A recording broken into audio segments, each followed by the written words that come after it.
खेल खेल में हफ्ते के हर दिन को याद कर रहे इन बच्चों को मालूम नहीं है कि तकरीबन 2 सालों से हफ्ते के हर दिन दुनिया एक नई संकट से गुजर रही है। इन्हें यह ज़रूर मालूम है कि एक नई बीमारी कोरोना है, मगर इस बात की इन्हें खबर नहीं है कि यह कोरोना कितना संकट पैदा कर देने वाला है और संकट पैदा करने वाला यह वायरस किस कदर फैलता है। हालांकि सरकार को हमेशा की तरह सब कुछ पता है, तभी तो बढ़ते कोरोना के मामलों को लेकर बिहार सरकार ने नए गाइडलाइंस जारी कर दिए हैं और इन गाइडलाइंस के तहत स्कूल, कॉलेज, कोचिंग संस्थानों को अगले आदेश तक बंद करने का फरमान भी जारी कर दिया गया है। इस गाइडलाइन से कोई नावाकिफ नहीं रहे, लिहाजा इसका ऐलान खुली सड़कों पर भी किया जा रहा है। 1 से 8 तक का कोचिंग बंद रहेगा। 1 से 8 तक का अगले आदेश तक कोचिंग बंद रहेगा। लेकिन इस ऐलान और हार हिला देने वाली ठंड के बावजूद आंगनवाड़ी का संचालन बदस्तूर जारी है। अबोध बच्चे रोज रोज आते हैं, खुली जमीन पर दरी बिछाते हैं और पढ़ाई शुरू हो जाती है। कहीं कहीं से इसके खिलाफ आवाज़ भी उठती है, मगर आंगनवाड़ी ठंड और कोरोना की दोधारी तलवार पर चलने से बाज नहीं आ रही। क्या चाहती हो तुम लोग? सब जगह तो स्कूल बंद हो गया, तुम लोग क्या चाहती हो? हाँ? क्या है? ठंडा लगता है ना हमें। सरकारी ऐलान एक बात है, उस पर अमल दूसरी बात है। सरकार के इस आदेश के बाद बोर्ड की परीक्षा में सम्मिलित होने वाले विद्यार्थी से लेकर उनके गुरुजी तक के माथे पर चिंता की लकीरें खींच गई हैं।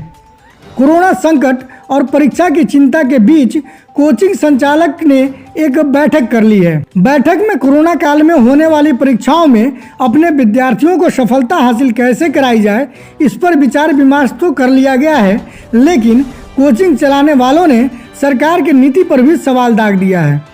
वे कहते हैं कि आंगनवाड़ी में पढ़ने वाले छोटे छोटे बच्चों को कोरोना और कपकपाती ठंड के बावजूद पोषाहार के नाम पर बुलाया जा रहा है और किशोर बच्चों के लिए स्कूल कोचिंग बंद कर उनके भविष्य से खिलवाड़ किया जा रहा है। संचालकों ने सीधे सरकार पर पोषाहार के नाम पर लूट खसोट का आरोप लगाया है और इस कदम को सरकार की दोहरी नीति करार दिया है।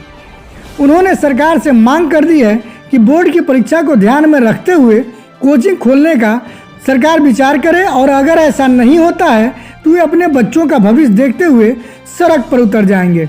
8 है, 9th है, 10th के जो बच्चे हैं जिनका इस बार अब एग्ज़ाम होने वाला है, अगले महीने से एग्ज़ाम है। अब एग्ज़ाम के 2 महीना पहले गाइडलाइन आया कि सभी बच्चे का कोचिंग संस्थान बंद कर दिया जाए, तो आखिर बच्चे कहाँ जाएंगे? एग्ज़ाम के समय उनका कोचिंग बंद कर दिया जाएगा, पढ़ने के समय उनको पढ़ाई नहीं मिलेगा, तो फिर वो जाएंगे कहाँ? और जिस चीज़ को बंद करना चाहिए, छोटे छोटे बच्चे हैं, ठंडा का भी मौसम है, कोरोना काल भी है, छोटे बच्चे का वैक्सीन भी अभी तक उपलब्ध नहीं है और वो सब आंगनबाड़ी संस्था जितना है वो सब संचालित हो रहा है, इसलिए कि वहाँ से माने कुछ ऐसे लोग हैं जहाँ उनको रिकवरी होता है, तो वो रिकवरी वाले स्थान को बंद नहीं कर रहे हैं और जहाँ बच्चे का भविष्य बन रहा है उस चीज़ को बंद कर दिया जा रहा है। आने वाला समय में एग्ज़ाम है, मैट्रिक का एग्ज़ाम, इंटर का बोर्ड एग्ज़ाम है, ये सब बच्चे प्रभावित हो रहे हैं। तो गार्जियन लोग का प्रेशर था, जिस कारण सभी शिक्षक गार्जियन लोग मिलकर बैठक की और सरकार से अनुरोध कर रहे हैं कि इस पर भी थोड़ा माने ध्यान दिया जाए कि माने नियम कानून का पालन करते हुए जो कोविड का जो रूल है उसको फॉलो करते हुए इसमें माने शिक्षण संस्थान पे जो कोचिंग संस्थान है जो 8 से ऊपर है उस पर थोड़ा विचार किया जाए कि इसका क्या गाइडलाइन हो जो प्रारंभ हो सके। क्या निर्णय लिया गया?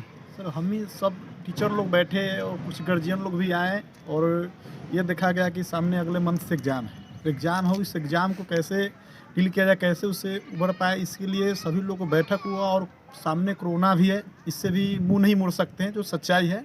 इस सब को देखते हुए यह सब लोग विचार किए हैं कि कोरोना प्रोटोकॉल को पालन करते हुए भी सोशल डिस्टेंस के साथ, ताकि संस्था चलो जो बोर्ड वाले हैं उनको कैसे किसी तरह एग्ज़ाम में जाने के लिए तैयार कर दिया जाए और ताकि कोई दिक्कत ना हो। लेकिन सरकार का ये नीति से हम लोग खुश नहीं है सर, नीति सरकार का बहुत ही खराब। क्या चाहते हैं आप लोग? हम लोग ये चाहते हैं कि सरकार हम लोग पर कुछ ध्यान दे और उस कोरोना प्रोटोकॉल के पालन करते हुए कुछ नियम गाइडलाइन लाए हम लोग पर भी, ताकि पालन करते हम लोग भी चलाए, संस्था चले, क्योंकि राष्ट्र के सवाल है सर। क्योंकि बच्चा नहीं पढ़ पाएंगे तो मेरा राष्ट्र सफल नहीं हो पाएगा सर। मेन शिक्षा ही सब कुछ होता है, लेकिन सरकार शिक्षा को ही धीरे धीरे ख़त्म करते जा रही है सर।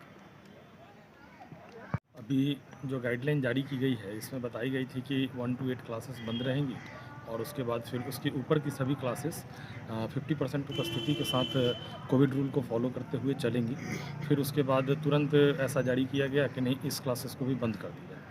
और अभी जहाँ तक की बात है कि घर आंगनबाड़ी वगैरह है या फिर और जो भी ग्रामीण क्षेत्र की छोटी संस्था है जहाँ वो सब चल रही है, जहाँ की अभी 18 साल से नीचे के बच्चों को वैक्सीनेटेड भी नहीं किया गया है पूर्ण रूप से, और वो लोगों की हर जगह व्यवस्था है वो सब चल रही है। ठीक है, सरकार की आदेश का हम लोग पालन करते हैं, आदेश के अनुसार हम लोगों ने अपनी संस्थान को बंद भी कर दिया, कोई आपत्ति नहीं है। लेकिन इससे क्या हमारे देश का कल्याण हो पाएगा? मुझे नहीं लगता है कि इस हिसाब से हमारे देश का कल्याण हो पाएगा। इसके लिए सरकार को कुछ ऐसी व्यवस्था बनानी चाहिए कि जिससे 8th क्लास के ऊपर की क्लासेस कुछ कोविड रूल को फॉलो करते हुए कुछ ऐसा कानून बने कि उससे ऊपर के बच्चे भी पढ़ाई को कर पाएँ। इसके लिए शिक्षक लोगों को कुछ उसका गाइडलाइन जारी करना चाहिए कि आप लोग इस अनुसार जो है अपने क्लास को चलाएं। पूर्ण रूप से बंद कर देना कहीं से भी समझ में नहीं आता है। इससे बच्चे का भविष्य बर्बाद हो जाएगा। हो सकता है आने वाले समय में जिस अनुरूप अभी ऐसी व्यवस्था बनेगी, 2-3 साल से कोविड के कारण बच्चे का पढ़ाई डैमेज पे डैमेज होते चला जा रहा है। आने वाले समय में हो सकता है कि अगर ये स्थिति 2-4-5 साल तक और बनी रही तो एजुकेशन पूर्ण रूप से डैमेज हो जाएगा। फिर उसको ना कोई संभालने वाला बचेगा, ना कोई उसको चला पाएगा। तो इसमें कहीं से भी देश का प्रोग्रेस नज़र नहीं आएगा। इसमें कहीं ना कहीं से सरकार को चाहिए कि कुछ ऐसी व्यवस्था बनाए कि गाइडलाइन देकर उसको चलाया जाए। ऐसा नहीं कि यह बेचैनी सिर्फ कोचिंग चलाने वालों के बीच ही है। आंगनवाड़ी में पढ़ने वाले बच्चों के अभिभावकों से लेकर सेविका सहायिका संघ की ओर से भी बेचैनी की आवाज़ आ रही है। वे आंगनवाड़ी केंद्र को बंद करने की मांग उठा रहे हैं। संघ की जिला अध्यक्ष नीतू सिंह भी सरकार से कोरोना और बढ़ते ठंड को देखते हुए प्रतिदिन पोषाहार देकर बच्चों को छोड़ दिए जाने की मांग कर रही हैं। कोरोना काल चल रहा है, इसमें बड़े बड़े बच्चों सबका स्कूल बंद है, कॉलेज बंद है, सभी चीज़ बंद है। और हमारे आंगनबाड़ी के बच्चे को मतलब हो रहा है कि 10 से आप 2 ही छोड़े, इतना 4 घंटे के ऑप्शन में बच्चा बैठ नहीं पा रहा है। ठंड है, इतना कोरोना काल है, महामारी भी ज़्यादा ही फैल रहा है। इसलिए हम लोग भी चाह रहे हैं कि सरकार हमारी बात सुने, CDPO मैम हमारी बात सुने और बच्चे को गर्म पका हुआ भोजन खिला के या घर पहुंचा के बना के उसको छोड़ दिया जाए, ताकि मान लीजिए बच्चा का पोषण भी बना रहे और बच्चा स्वस्थ भी रहे। यही तो हम लोग चाह रहे हैं सभी को। अभी तक तो आंगनबाड़ी खुला हुआ, लेकिन ऐसा हो तो नहीं रहा है। देख रहे हैं कि नीचे बैठ के धरती पर और लोग बोरा बिछा के बच्चा बैठा हुआ है, पढ़ रहा है, बैठने की भी व्यवस्था नहीं है। इस ठंड में नीचे बैठा के उसको पढ़ा, कितना जोखिम बढ़ा है। जी जोखिम तो है, दर्री है, बोरा है, नीचे जो भी है। मगर सबसे बड़ी बात है कि 4 घंटा बैठना है, बच्चे मुश्किल हो जा रहा है कि मतलब 40 बच्चे क्या 20 बच्चे भी आना नहीं चाह रहे हैं। ऐसे होगा कि गर्म पका हुआ भोजन बनाकर सहायिका जो आए उन्हें उपलब्ध करा दे, जो नहीं आए उनके घर पहुंचा दे, तो इससे ज़्यादा मतलब सहूलियत मिलेगा। में ये बात रखे हैं सरकार तक पहुंचा? जी हम लोग तो कई बार बोले हैं, मगर CDPO मैम को कहना है कि ऊपर से ही आदेश है कि आप लोग को 4 घंटा जो है बच्चा को लेके बैठ के ही चलाना है। क्योंकि अपने संघ के माध्यम से आगे कुछ करेंगे जब आपकी बात नहीं सुनी जा रही है, क्या अगला? जी हम लोग का संघ बैठक भी बुलाया गया है, हम लोग वहाँ जाएंगे, अपना बात हम लोग रखेंगे। सरकार भी हमारी बात कुछ हद तक सुन रही है और सुन लेगी तो अच्छा रहेगा। बच्चे छोटे छोटे हैं, दूर दूर से आने वाले हैं, सबको खाना का उपलब्ध करा के गर्म पका हुआ भोजन उनको छोड़ दिया जाए तो ज़्यादा सहूलियत रहेगा।